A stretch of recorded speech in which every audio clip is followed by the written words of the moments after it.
Good morning, good afternoon, or good evening, everybody, depending what time you are listening to this. Today's July the 23rd, 2015, and welcome to Thoughts, Comments, Opinions. Today we've got something a little different for you. We have an old friend, Sanjay Biswas, better known as Jay Biswas, who's an expert on NFL fantasy football. He's written a book called Win the League, NFL Fantasy Football 2015, and we're happy to hear him on.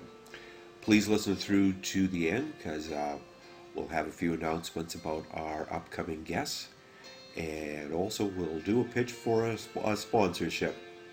So, in the meanwhile, I hope that you'll all sit back, relax, fire up a Pontini, and listen to the words as they fly through the air.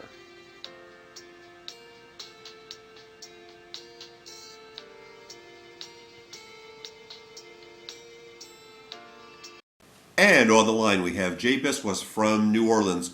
Good morning your time, Jay. Hey, how's everything going? It's 7 o'clock my time. Well, yeah, and a little bit after 1 o'clock here. So, yeah, so we're all awake, and I have my coffee going. So, the name of the book is Win the League, NFL Fantasy Football 2015. Would you like to tell the listeners a little bit about it? What do they get when they buy a copy? Well, you get a lot of information on my theory and belief on how to win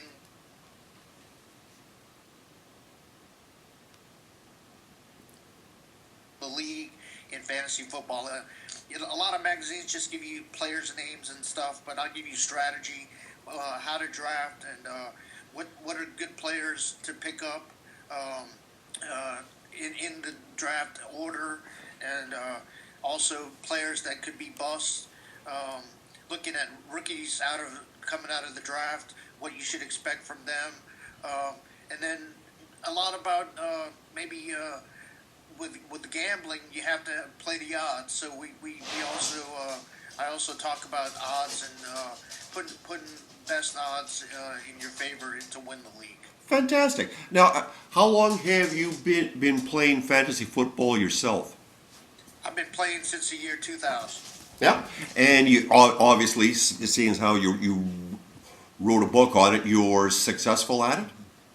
Yes, one of my biggest success was winning the 2008 FFPC Satellite League. I won about $2,000. There were 12 teams in the league, and I won that league. I had Jimmy Graham and Drew Brees at that time, and being from New Orleans, that was a double whammy because I'm a Saints fan, and they took me to the championship. Fantastic, yeah, and of course the Saints have let Jimmy Graham go to Seattle. We'll get back to talking fantasy football. Why the heck did the Saints do that? Well, I think Jimmy Graham, he started having a lot of injuries, and the other thing is with Jimmy Graham, Bill Belichick, he figured out how to handle Jimmy Graham. He put a cornerback on Jimmy Graham and bump him on the line, and then Jimmy Graham doesn't like that.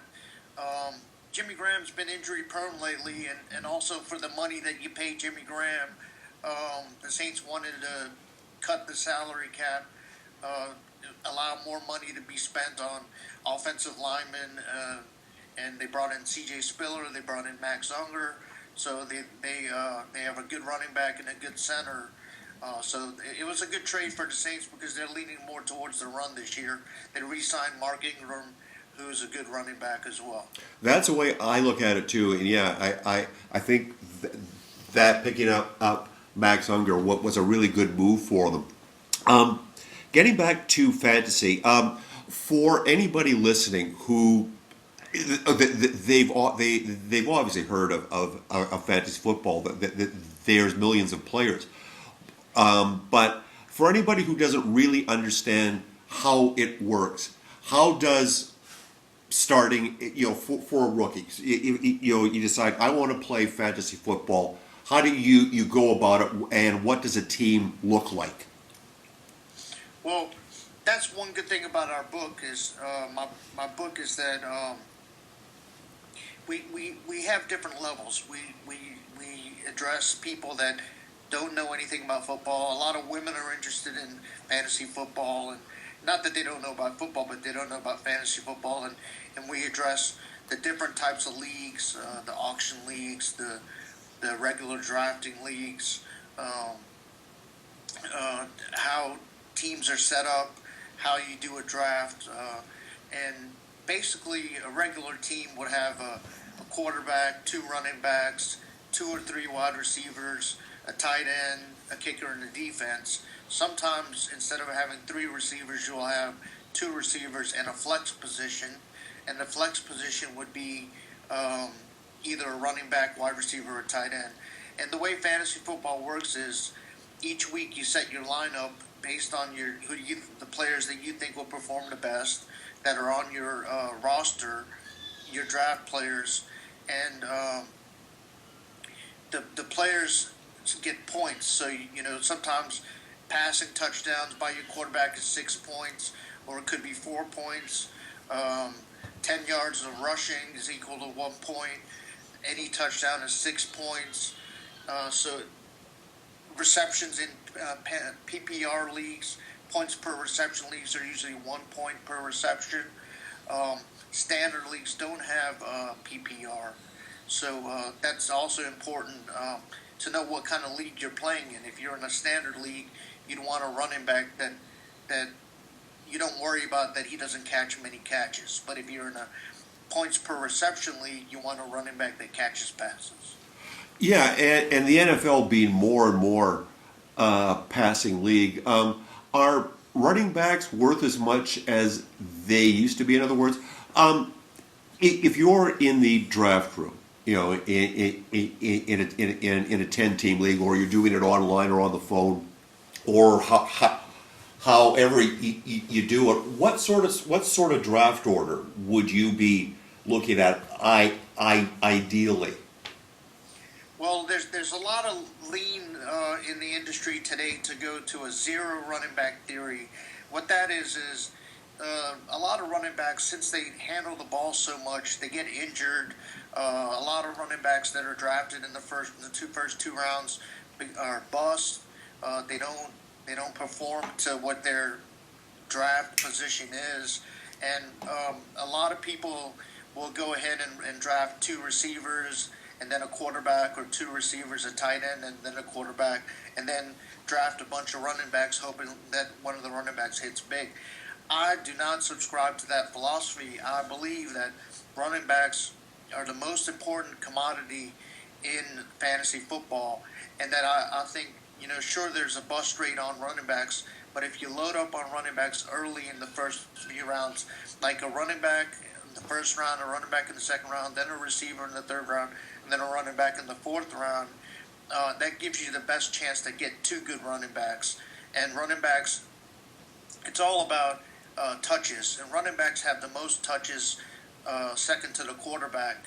And so, running backs, you're also going to be starting two running backs, and then maybe a third running back if you use them as a flex. So you've got to have good running backs. If you wait till the fourth or fifth round to get running backs, you're not going to get a good running back.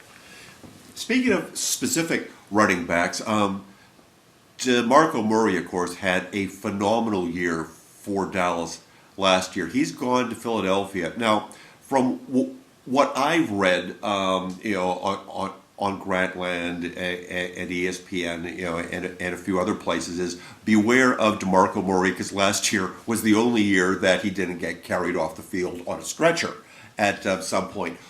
What's your take on him going into 2015? Well, he's now playing for Philadelphia, and Chip Kelly runs a big offense, a real fast offense, and he's not going to get the workload that he got at Dallas. Dallas has a great offensive line, and they ran the ball nonstop with DeMarco Murray, and he's very much an injury-prone player, so he could get injured. He's also going to be sharing carries with Ryan Matthews and Darren Sproles.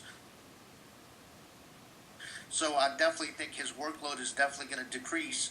And the other thing is, fantasy football players know that when a person has a huge workload one year, the next year they could be a drop off because it's like a car. It's a lot of wear on the tires. So I'd be very wary of DeMarco Murray, and DeMarco Murray and Matt Forte would be two guys that I would not draft in the first round.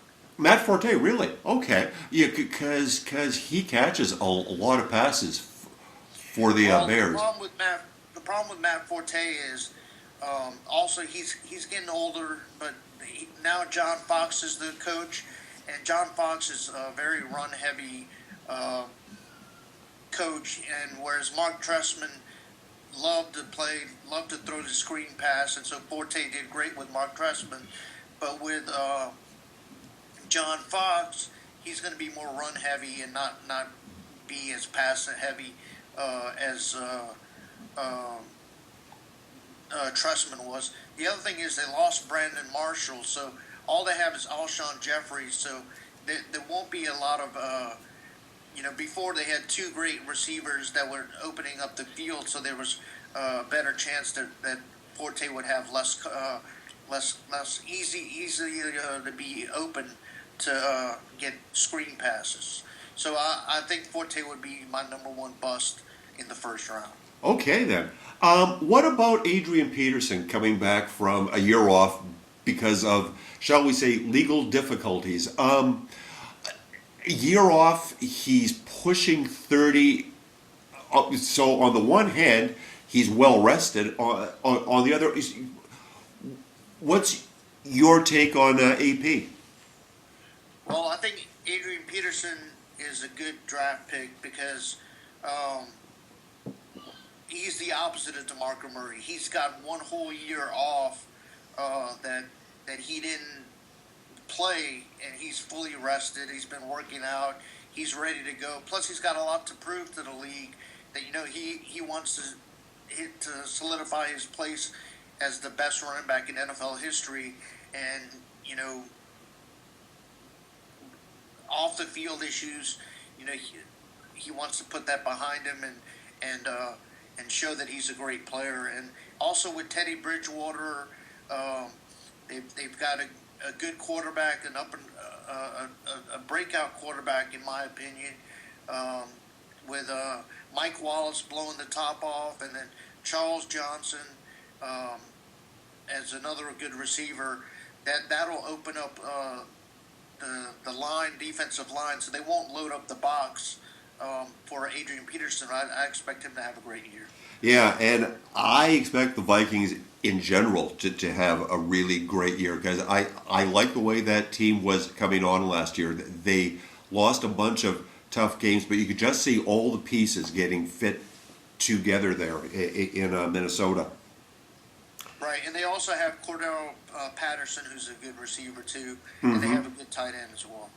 So you mentioned that Forte would be your bust, a pick to avoid, and I don't want you to give away all the secrets of your draft because the rest of the guys in your league may be listening to this, But who would be one or two possibly surprise picks, for the listener to grab in their draft? Well, I strongly believe that LeGarrette Blount, who, as long as he doesn't have off the field problems, would be a great pick, maybe in the 4th or 5th round, because he's the starting running back in New England. They got rid of Shane Vereen. They got rid of Stephen Ridley. Gray is a good running back, but he's not as good as LeGarrette Blount, and the Patriots are showing a lot of faith in LeGarrette Blount, so I think you can get him in the 4th or 5th round, and he's going to pay good dividends. The other guy I like is Joseph Randle for Dallas. They've got the best offensive line in the game. Yep. It's going to be a little bit of a committee with him and Lance Dunbar and Darren McFadden, but Darren McFadden's stock has dropped so much. He went from a first-round pick way back when to just a tremendous bust. He gets injured all the time, so even if Darren McFadden starts off the year, he's probably going to get hurt or not play well. and Joseph Randle is someone you can get in the fourth, fifth, sixth round, and that would be the two guys. Those two guys are the guys I will look at.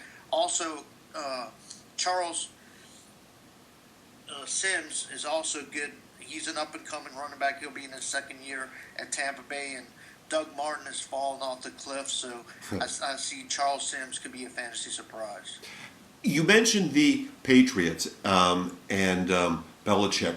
Tom Brady, as we're taping this, he's still facing the 4-game suspension for Deflategate. Knowing that, and look, between you and me, I think that suspension is going to be at least cut in half, if not eliminated altogether. But as it stands, he's going to miss a quarter of the season. Is Brady still worth taking on your team?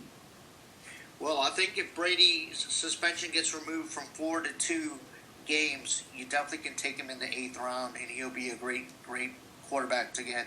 Which leads me into my whole philosophy that is against a lot of normal fantasy football wisdom is a lot of people with the zero running back theory, they like to get a quarterback early. I strongly believe you can get one quarterback in the latest round possible. Maybe if you're drafted 16 rounds and the 15th pick is a defense and the 16th pick is a quarterback, I believe the 14th round you can get one quarterback and start him for the first week and then go the whole year picking a quarterback off the waiver wire based on matchups. And the whole point of that is quarterbacks only fill one position on the roster, whereas running backs and wide receivers fill multiple positions. So that you want to load up on depth on running backs and wide receivers. And tight ends, quarterbacks, kickers, and defenses can all be played on matchups. Kickers are very random, so I wouldn't even bother about kickers. But defenses, tight ends, and quarterbacks, you only have to draft one of those. And I would draft those as late as possible because you can draft you can pick up multiple quarterbacks off the waiver wire based on matchup. You know, if a quarterback's playing a bad defense, that's the quarterback you want to pick up. And you don't have to waste a draft pick, you know, in the 3rd round on Peyton Manning or in the 2nd round on Andrew Luck. That is true. Because it's more important who's starting against whom, and so long as it's not Johnny Football, you're probably going to get someone who's going to have halfway decent numbers for you. Right. You look at the waiver wire as your extended bench, and these quarterbacks that are off the waiver wire, they're probably not started in 20% of leagues, but you just play the matchup, and then overall, it'll work out. And the best thing about it is you didn't draft two quarterbacks, so that's one spot. You didn't miss out on a super running back or wide receiver by picking a quarterback so early, so you build in depth on your team. Fantastic. And just to remind the listeners, we're talking to Jay Biswas about his book, Win the League, NFL Fantasy Football 2015. So, is that the basic mistake that people make, that in the first round they get into a bidding war to get Aaron Rodgers, say? I strongly believe that. I mean, Aaron Rodgers is a superb quarterback, but it's called opportunity cost. I mean, when you draft Aaron Rodgers or Andrew Luck in the 1st or 2nd round, you're giving up a chance to get a great running back or a great wide receiver. And then down the road, Eli Manning is my breakout quarterback of the year. You could get Eli Manning in the 7th or 8th round and do a little less than what Aaron Rodgers is doing, but you still pick up a great running back to add. So your total points are going to be better than Aaron Rodgers and a mediocre running back. I got to ask you, because everybody listening to this in New York is either saying thank you or going, what the hell are you drinking? Why Eli for a breakout quarterback? Look, I think that Eli's a very when he's hot, he's hot. He got on phenomenal hot streaks 2 years and got rings. But geez, he throws a lot of picks. Oh, so why are you feeling good about Eli? Well, first of all, you've got 2 years, two Super Bowl championships. He's a good quarterback. He's never been missed a game, and he's got Odell Beckham. He's got Larry Donnell as a tight end. Victor Cruz is coming back. He's got Ruben Randall. Now he's got Shane Vereen, who from the Patriots can come out and catch the ball. Rashad Jennings is a great running back, and he's coming out of the backfield catching the ball. He's got multiple targets that he can throw the ball to, and last year he did well. So I look for a repeat performance, if not a top 5 performance by Eli, and you can get him in the 8th round. Yeah, he'd probably be in a group with, say, Jay Cutler and Matthew Stafford, Ryan Tannehill, guys, who aren't your Pro Bowl starters, but will end up with darn good numbers when the fantasy season's done. Exactly. So let's see. We've talked about running backs. We've talked about quarterbacks. Wide receivers. Who would be your guy to avoid? Who would be your inside tip pick? Well, as far as wide receivers, the guy that I believe that is getting drafted so high, and I just mentioned him, but I wouldn't draft him in the first round. Right. I mean, if he comes to you in the second round, I'd draft him. But Odell Beckham, I mean, he had such a tremendous season with a shortened amount of games that he played. But to pay a first-round pick for Odell Beckham, who has already, right now there's rumors that he's having hamstring injuries, and the reason why he sat out a good bit of his rookie season was because of a hamstring. I think that's a huge risk. My sleeper, he's not a sleeper, but my wide receiver that I'm looking to get is Julio Jones, because Kyle Shanahan is now the offensive coordinator of the Atlanta Falcons, and he loves to throw the ball. And Julio Jones, Roddy White, Leonard Hankerson, these 3 guys are going to be incredible Atlanta wide receivers are what you want to get. Roddy White is kind of old, but you can get him for a song. But Julio Jones had a tremendous season last year, and if he can stay healthy, he's going to be incredible this year. And playing in the NFC South, he's going to be playing 6 games against teams that don't have particularly good defenses. I know that everybody's tried to upgrade, but coming off of 2014, boy, that was a pretty porous division there. Right. Tampa Bay and the Saints don't have good defenses. Carolina does have a good defense. Well, true, yeah. Against the Saints 2 games and against Tampa Bay 2 games, Julio Jones is going to light it up. Now, rookies. What's your take on rookies? Because, every year in real football, we see first round, can't miss picks end up being cut or riding the bench. They just don't make it because the NCAA is not the National Football League. In general, what's your take on rookies, and who are the rookies to look for in 2015? Well, with wide receivers, you normally want to wait a couple of years, and the third year for the rookie wide receiver is a good year. But Amari Cooper from Alabama is just a special talent. He plays for the Raiders. The Raiders are going to be behind a lot. He's going to get a lot of volume. He's going to be a PPR machine. He's going to get a lot of points per reception.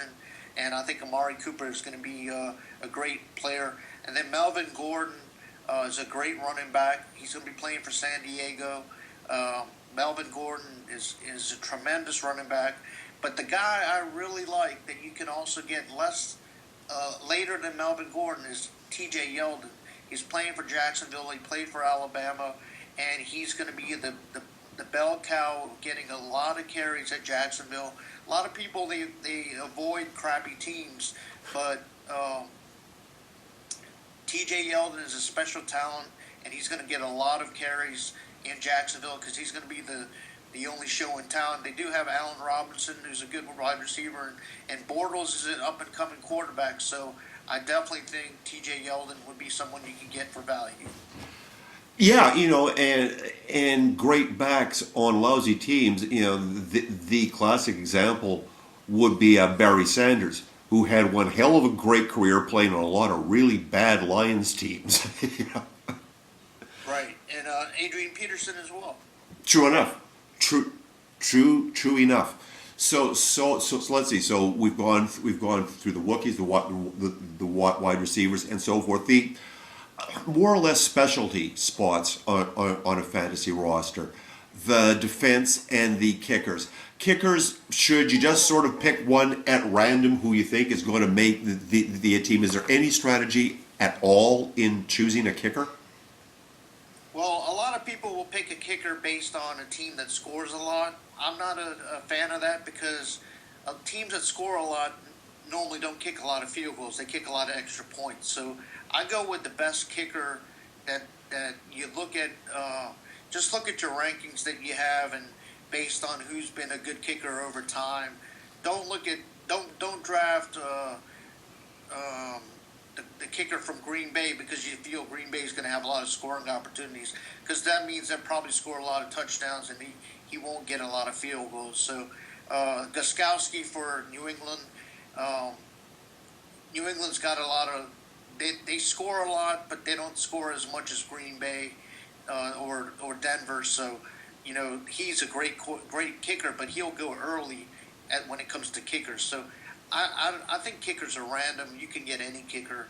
Just make sure he's going to be playing, because kickers get swapped out during preseason. So kickers are the last pick of the draft, and defense is right before it. Okay. For defense, who do you think is going to be stacked? I'm leaning towards Miami. Well, Miami's got Ndamukong Suh.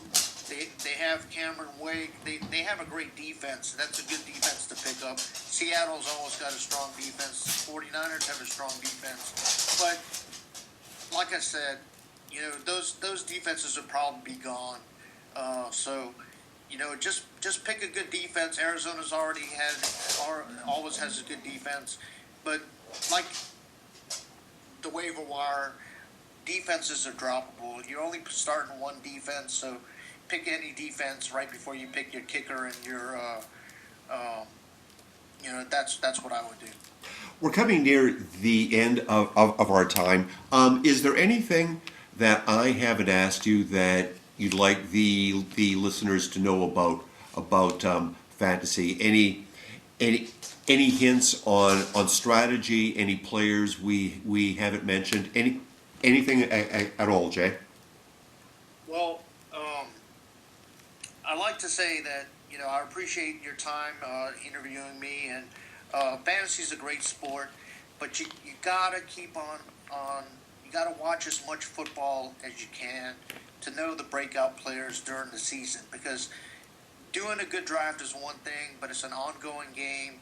People get hurt. You got to know your players are hurt, and you got to know the waiver wire. I'm a strong proponent of the waiver wire. If you can pick up a good player that other people are sleeping on because they're not doing their homework, they're not watching the games, you got to watch as many games. You got to get Red Zone or NFL Sunday Ticket so you can watch the games. And when you watch the games, you get a feel for what teams do, and that'll help you overall. You can't just look at stats or read someone's comments, player to pick up. You got to understand the game, and once you do that, it'll come easy to you. Also, listening to XM Satellite, the radio shows, fantasy football on XM, great knowledge. Different websites have great information, but you got to do the work, just like anything in life, and you got to watch a lot of football. Well, and I'll tell you what once the season gets going, if you'd like, I'd love to have you back on, and do a recap on the week, and we'll track along and see how your fantasy team's doing. Okay, sounds great. Fantastic. Ladies and gentlemen, you've been listening to Jay Biswas, and the name of the book is Win the League, NFL Fantasy Football 2015. Thank you, Jay. Thank you. Take care.